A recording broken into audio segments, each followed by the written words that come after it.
This for all of you people that have been attached to people that you just knew was the one, that you just knew it was going to be whatever, and you having the hardest time breaking these ties, and you claim it was love because it was 10 years. When I'm here to tell you, most of you weren't in love, you were in limerence. Who is the person you like without smashing them? Huh?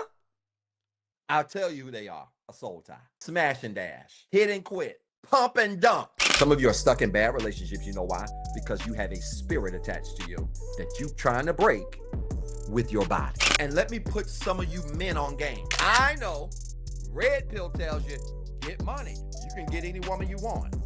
Here's the breaking news. Fellas, if you was lame without money, you're going to be lamer with it. Because ladies, you can't just pursue men just for money and then get shot when they're shallow. And that's all you pursue them for. Oh, I'm going to get everybody tonight. You mad? At least I told you to your face. And I'm not even hitting. And I don't want to hit. One of the things I've discovered in my work, you ready? Is that most relationships that fall apart, particularly when things in that relationship or that relationship doesn't turn out to be what it is that you thought it was, most of the time, those relationships boil down to today, the relationships that fizzle out, they start real hot, then they fizzle out.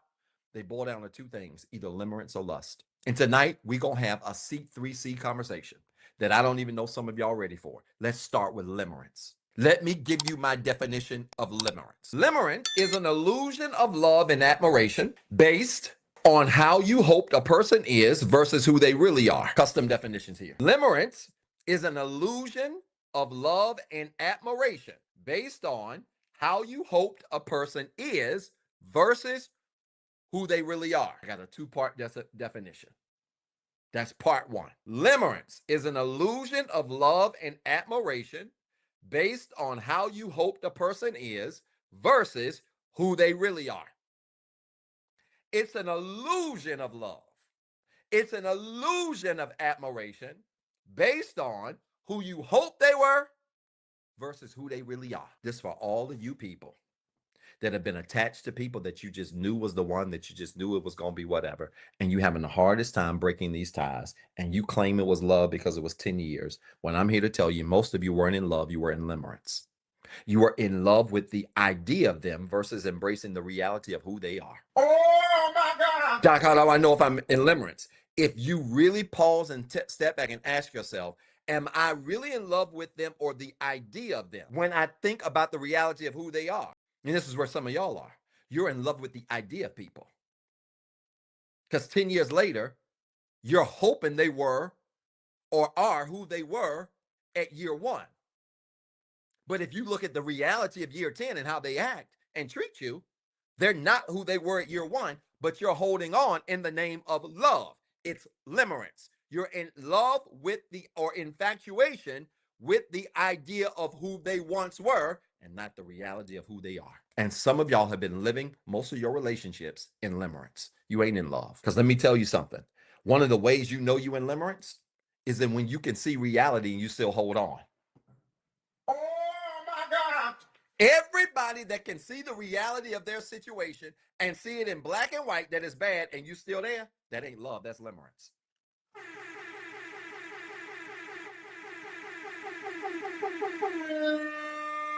This for all you people that claim you stand in the name of love and you stand in the name of kids and you stand because it's been 15 years and you stand because this is your first boyfriend or girlfriend since high school. You stand for all these reasons, but every sign, it ain't even no sign. Every fact is in your face that's showing you they don't love you. You done been cheated on 3 times. He or she, because women be beating men. You be shocked in my space what I hear every day. Oh my God. He or she has gone upside your head, cheated on you a couple of times, gave you a few diseases, did all of this stuff, and you still there, and you're saying this in the name of love when reality says they don't love you at all. That's called limerence. That's called limerence. And I'm lifting up to you tonight that limerence is dangerously deceptive.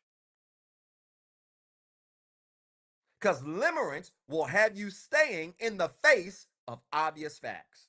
You would be shocked at the people that I meet, clients and people that I meet otherwise. Doc, I'm having such a hard time getting over this breakup. Well, why are you having a hard time getting over the breakup, sis, bro? Because we just together so long. I just don't understand how it could just fall apart. Well, what happened? It fell apart. Well, he really didn't respect me like that. She really didn't care about me like that. She had another dude all the time. But I really believed she loved me. She was just going through stuff. And she had what? He did what? And you holding on to love, huh? Love's an action, folks. It's a choice. It's a decision.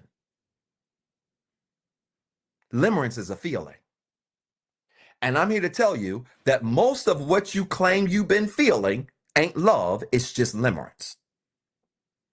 Which is why when you with somebody for 40, 50, 60 years and the shape has gone in the trash, I'm going to come to that in a second. Wait till I get to lust. I'm going to burn this live down. This is why most of you, your relationships can't go past that 7, 8, 9, 10-year mark. You know why? Because shapes have changed. You've gotten used to folks. They're not as thin as they used to be. He ain't as cute as he used to be. Maybe he ain't got the kind of money and swag he used to have. All of this stuff. And you're still in love with the idea of who they are instead of dealing with the reality of who they are. Or I got a better one than that.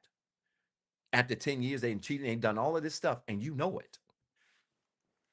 And you allow this perception of love. Some of y'all blaming people for gaslighting you. Some of y'all gaslighting yourself. I quit. Oh my God. I quit. I don't even want to talk no more. Y'all not even ready for this. Some of you are gaslighting yourself and you quick to say other people gaslighting you. Baby, I didn't gaslight you when I told you I don't want to be with you and you still here. I didn't gaslight you when I cheated on you. You saw me cheat. You got the proof that I cheated and you refused to go in the name of kids. No, I didn't gaslight you. You gaslit yourself.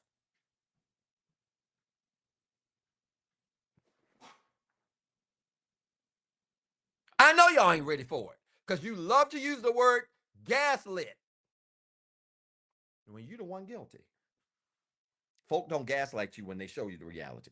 But when you see reality and you continue to accept it and stay and then say, because I love you, you are gaslighting yourself. You have cut the gas on the stove, stood there and said, wow, what is that smell? Oh my God. That's what you've done. And it ain't love, it's limerence. Of course, TikTok is lagging. I'm being shadow banned. Y'all just like and share the video. Hey, if you're on TikTok, if you want to stop the lagging, I need y'all to put in a comment and then just hit that. Let's just get that like button. Let's try to get 500,000 likes on TikTok. I'm serious. I hope y'all stretch your fingers. I owe y'all. You might have to log out, but just hit that like button. Just hit that heart button. There you go. We just gonna heart them to death. Maybe they'll get the clue. Y'all ain't in. Some of y'all ain't in love. You in limerence. Because you are loving the idea of them versus embracing the reality of who they are. And nothing will keep you desperate in a relationship, in a connection with anybody, like holding on to who you hope they were. Doc, they were nothing like this when I met them, but this is what they are now. So what you gonna do? Oh my God. Because they don't want to do the work. And I know some of y'all got offended if you happen to see my video today. The video that I posted today, because I looked a couple in the face and said, y'all just divorce. You might as well divorce. Because if two people stay together and one of you, at least one of you don't want to do the work, one person can't pull that couch by themselves. And if you want to live the rest of your life trying to pull on a marriage by yourself, that the other person is not participating in the rescue of that marriage, then you're in limerence, not love. Don't call it love. You are pulling a reality that you created to make yourself feel better about your behavior. But baby, just because you created the behavior or the reality to make yourself feel better does not mean that reality is real. Might as well get divorced, break up. What easy way to know? Another easy way to know if you're in limerence. Let me give you some help. One easy way to know you're in limerence, evaluate people for who they are. Watch this. And take sex off the table. Oh my God. You want to know if you're in love or in limerence? Evaluate them for who they are, not for what you hope they would be, not for what they were when you met them in 1965, not for what they were when you first met them and y'all first had the butterflies, not for what you thought they could be because of the potential they had. If you want to know whether or not you're a limerence, here's another way you can do it. Evaluate them based on who they really are and take sex out the equation. I know. Because when you take that out the equation, for most of y'all, this stuff that you call in love, you ain't got nothing else to hold on to. Who are you with your partner without sex? We about to make this seamless transition into lust, and then we're gonna do diagrams for the rest of the night. Who is the person you like without smashing them? Huh? I'll tell you who they are. A soul tie. Smash and dash. Hit and quit. Pump and dump. Oh my God. Why y'all not liking this? Y'all not supporting this one, and y'all gonna want to support this one because I'm just getting warmed up. You mad? At least I told you to your face, and I'm not even hitting, and I don't want to hit. Evaluate that relationship for the reality of who they are, not how you hope they would behave, but how they behave. Not how you hope they would act, but how they act. Not how you hope they would respond to you, but how they respond to you. Not by how you hope they would treat you, but how they treat you. Evaluate them by the reality of who they are and take sex off the table and tell me what you got.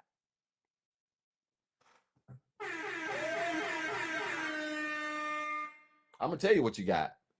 Some of y'all ain't got nothing but a false reality. Got him. That's it. Got him. That's it.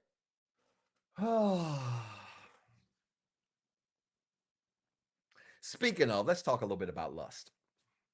Thank you, Renaissance Mama. I appreciate you so much for your support, sweetheart. Y'all supporting the show? Let's talk about lust. Because if y'all don't support before I teach this, you might not like it. Let me say this. This right here, especially, this portion of the conversation we're about to go into is especially for folks that's trying to heal. Because you're not going to like what I'm going to say. Hey, if most of your relationships have been sex-centered, you probably have a relationship grounded in lust. This is about to get bad. Oh my God. Doc, are you saying something's wrong with sex? No, I'm not saying anything's wrong with sex. I'm not saying that at all. But I am saying if the only time y'all get along is when y'all doing it, oh my God. The only time y'all can talk and communicate is when you getting choked. Oh my God. The only time y'all can communicate is when y'all doing what y'all do. It is probably lust. Doc, you're a counselor. You have no business talking to me like that. I just did. Doc has no problem taking his hands with his 6'3" self and putting his hands around your neck and choking you. But if that's the only time we can get along, it ain't a great relationship. And some of you, that's the only time y'all getting along. And I'm going to help you real quick tonight. You ready? Lust is not a feeling. It's not an emotion. Lust, here we go, is a spirit. Oh my God. This is where I'm going to lose 75% of you. Mental, emotional, spiritual, physical, financial. Lust is a spirit. And so I don't care how you are shaped, ma'am. I don't care, sir, how big your hands are and your shoe. If you are connected to someone with the spirit of lust, your body will never satisfy. And some of you ain't left bad relationships, not because the person is good, not because the person is great by you and your children and everything connected to you. Some of you are stuck in bad relationships. You know why? Because you have a spirit attached to you that you trying to break with your body. This is a spiritual conversation. And if you ain't got no spiritual foundation, this is going to go on one ear out the other. Lust is not a feeling, it ain't an emotion, it's a spirit. And when you feed a spirit, your body, that spirit gets thirsty for more. Are y'all writing this down? When you feed a spirit, your body, that spirit gets hungry for more. It never gets full. A spirit never gets full when you feed it flesh. This is next level. I should have saved this for subscribers because this is really next. This is seat 3C. If you anything 6C and above, You're going to struggle tonight. When you try to feed the spirit flesh, that spirit just eats it, spits out the bones, and asks for more. This is why some of you can't satisfy your partners physically. Not because you don't know what you're doing, but this is why they sleep with you and still cheat. Because when you have a spirit of lust, they'll devour you and go find somebody else to devour. Oh my God. Now, there's a difference, and I can't deal with this. I hope your kids are in bed. There's a difference between the spirit of lust and having a high sexual appetite. They ain't the same. Because that high sexual appetite, if it is healthy, should be grounded in a person that you love and care about, which means you will have a high appetite. But every time you're hungry, do you always eat? Question: do you always eat every single time you're hungry? If your answer is yes, you got to be all of 400 or 500 pounds. Oh my God. And that's the difference between having a high sexual appetite. You could be in love with someone and have a high sexual appetite and always want to be with them and desire them. There is nothing wrong with that. But you're going to know it's lust when your appetite being fed and you're still hungry. Oh my God. You're going to know it's lust when you're being fed and you're still hungry. You know why? Because they're giving you their body, but it's a spirit that's devouring it. It ain't your body. And that's why there's levels to this. Nothing wrong if you got a sexual appetite in the right context, obviously. Don't y'all take that clipping around. I don't care if you do, because some of y'all going to do it anyway. Whatever. But the spirit of lust never gets full. The spirit of lust never gets satisfied. The spirit of lust never has enough. And this is why many of you are married in relationships and you're still cheating regularly. Because your wife ain't enough. Your husband ain't enough. And they never will be as long as they are feeding you their body and they're feeding their body to a spirit. Oh my God.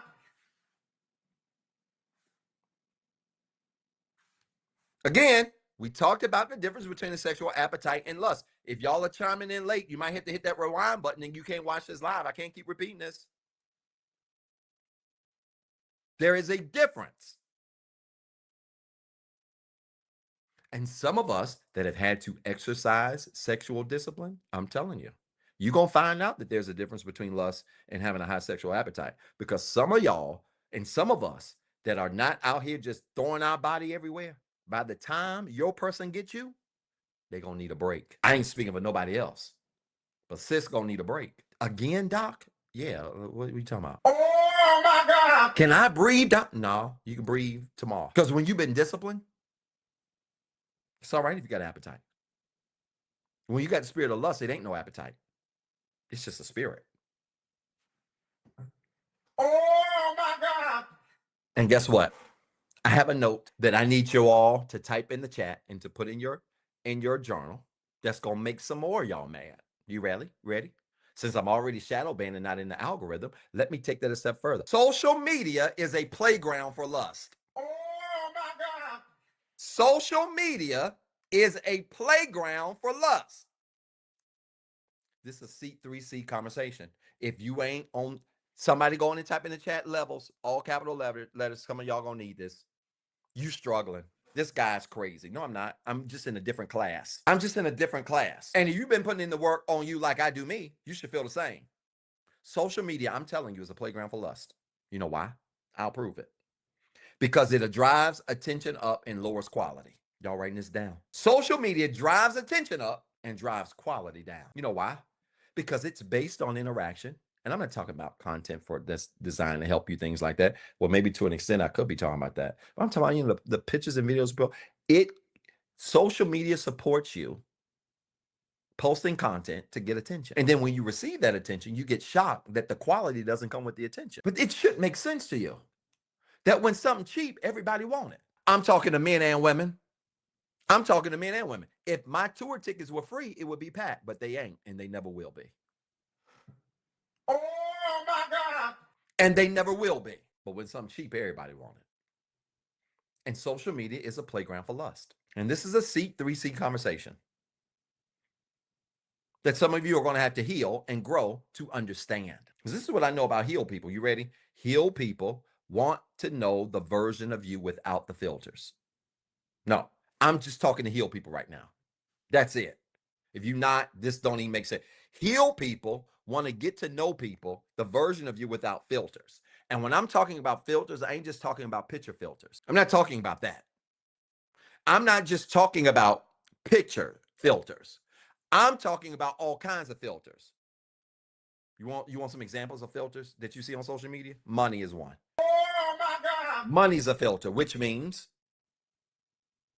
guys and especially ladies meet a guy, you see a guy on social media, got all of this money, look like he got all this money, got all this stuff, great. Meet him. If you're going to meet him, you're interested, cool. Y'all talk a couple times, great. Y'all decide to meet up, great. But y'all need to meet up in a space where he don't have to floss. Just meet him somewhere plain. Not in his element, but plain. To see who he is without his filter called money. Because ladies, you can't just pursue men just for money and then get shot when they're shallow. And that's all you pursued them for. Oh my God. Oh, I'm going to get everybody tonight. And let me put some of you men on game. I know red pill tells you get money. You can get any woman you want. Here's the breaking news. Fellas, if you was lame without money, you're going to be lamer with it.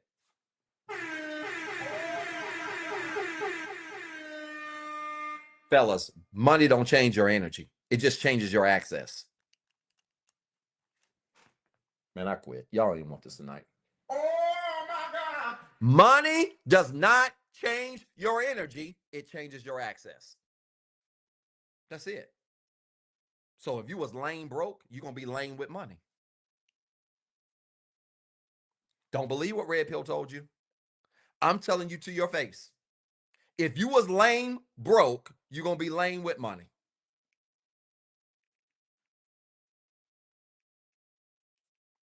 And a woman that's got any sense of healing towards her, I take the healing out. She ain't got to be healed. She could just have some awareness.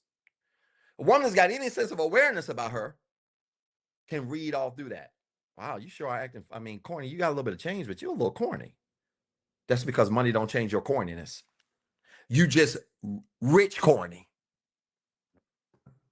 Oh my God. Watch this. And the inverse is true. When your energy is right, you don't even need no money.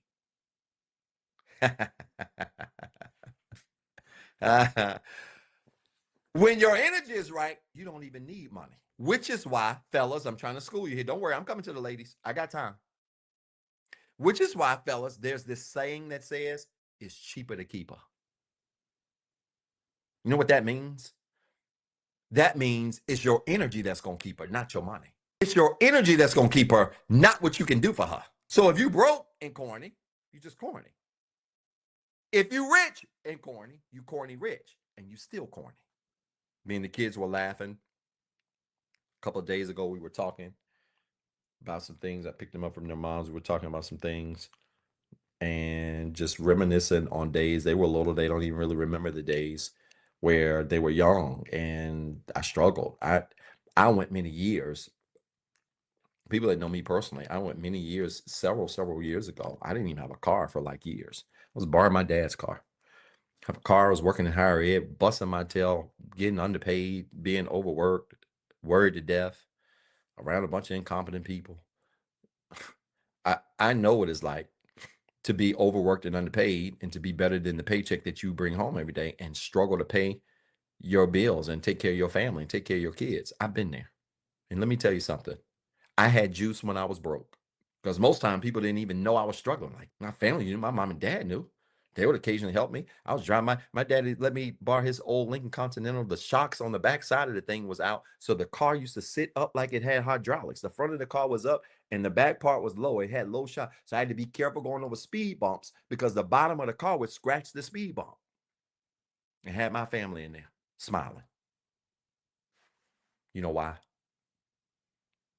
Because money don't change your energy. I had it going on broke. So when I came into a little bit of change, oh, it just exposed who I really was. Oh my God. So for some people, money's a filter. You ready? For some people, looks are a filter. This is where I'm about to lose all you ladies, especially. I love y'all, but listen to me. I had a client ask me a very direct, and I asked her if I could mention this on the live. This was this week. She said, "Of course, Doc." She said, "Doc, can I ask you a very honest question?" I said, "Sure, you can." She said, "Doc, all of this healing work you've done, all the success you have and stuff, there's got to be a lot of women that try to talk to you. Can I be transparent with y'all for a second? There's got to be a lot of women that try to talk to you." I said, "Well, number one, that's not true. Believe it or not, it's not. Because a lot of women, especially the ones that y'all might think are attractive, think I'm corny. I'm a nerd and I'm a square. And I have no problem with that. I never was the popular in guy. And a lot of them either got like 4 or 5 babies mamas or they in jail or they dead. So I never really wanted to be all of that. So I said, "No, that's not really true." And she said, "Well, then Doc, I don't understand. Like, then you gotta have these options and these people." I said, "Let me tell you something, sweetheart. I have clients in 44 countries around the world. I meet beautiful people every day. Almost every time I travel, whether I'm by myself or with someone, I'm always meeting people. I have seen legs, hips, thighs. I've seen it all. And you get to a place as a healed man where looks become a bonus. Of course, I think it is important. You should feel physically attracted to the person that you like. There's nothing wrong with that. But let me tell you something. You get to a place where you realize that some people use their looks as a filter. She said, "Then, well, how do you date people?" I said, "Simple. When I meet people, I show up in leggings and shorts. And I ask, dress comfortably. Put on some leggings and a t-shirt. I need to see what you look like in the morning." Oh my God. And beyond that, I need to know what kind of substance you have besides your looks. Doc, are you telling me that you're anti-looks? Of course, I'm not telling you that. Doc would love to have a beautiful woman just like anybody else. But if that's all you got, I need to know in the beginning because that ain't going to work.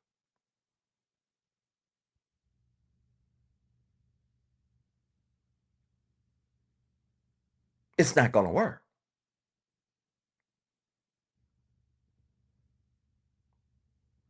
Yep, pull it. I don't want, nope. You ain't no need of you meet me like this. Got that bang over your eye? Pull your hair up. Put it up here in this bun right here. Put it up there. Let me see. Don't come at me like this.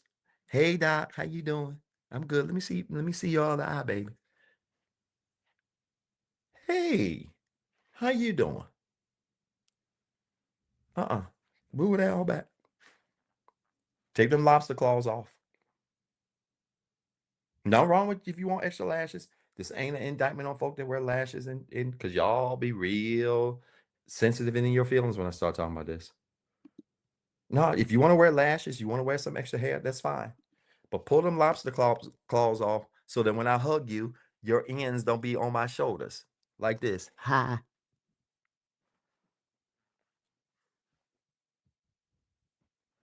You know why? Because I need to know what kind of substance you got other than how you look.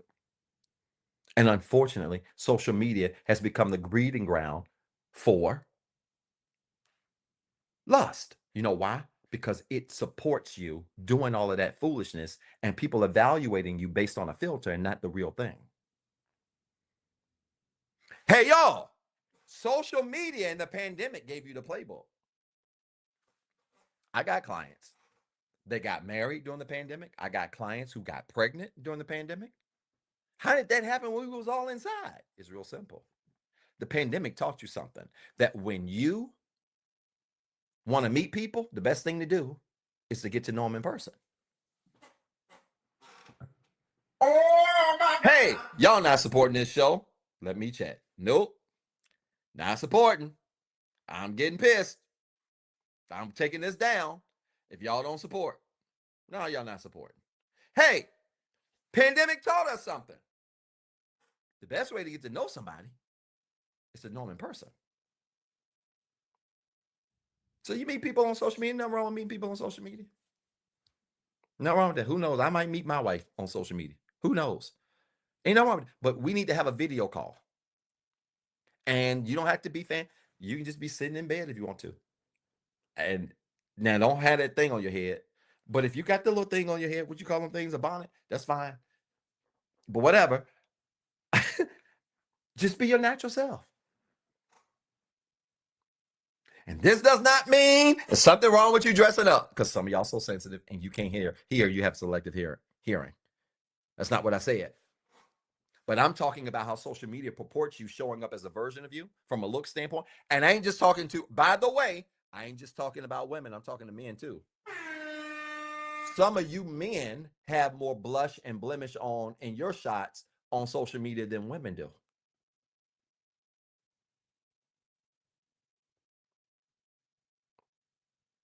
Some of you men have more filters on your face on social media than the women do.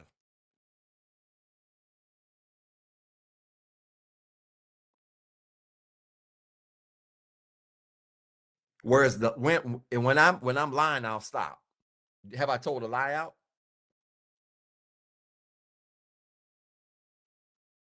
Have I lied? So I'm talking to men and women. I'm equal opportunity over here. I don't like nobody but me. Some of them wearing wigs just like you do. Oh my God, he got a beard. And then when you meet him and do like this, that joint come on off.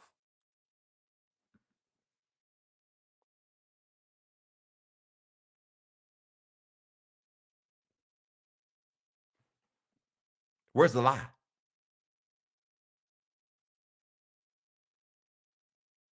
So this look thing goes a two-way street, and social media supports it. It supports you presenting a version of you, and you wonder why, when you attract a man or a woman based on looks, they show up superficial and it fizzles out. Why don't you try leading with something else? Oh my God. Which is why I don't want to be with an ugly woman. She needs to be beautiful to me. To me, beauty is very subjective, not objective. As long as she's beautiful to me, I'm good. So I want to be with someone who's physically attractive, but understand she's going to have to reel me in with something else other than her legs and her lips and her hips. I've seen all of that. What else you got?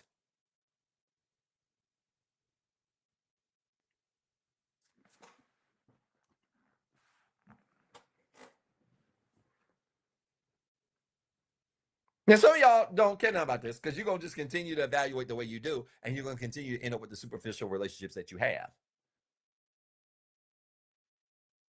I see a really good comment, and I want to mention this. Chassis D, outstanding comment for real.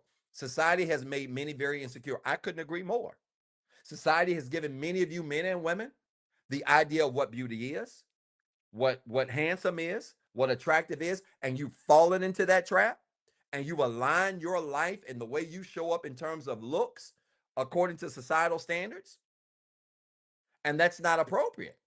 And some of us, we dress and show up how we want to.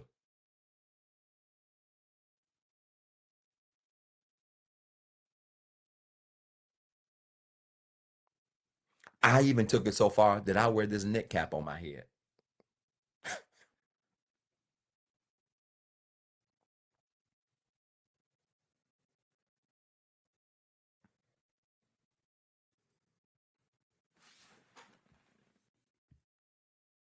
I like that. What else you got?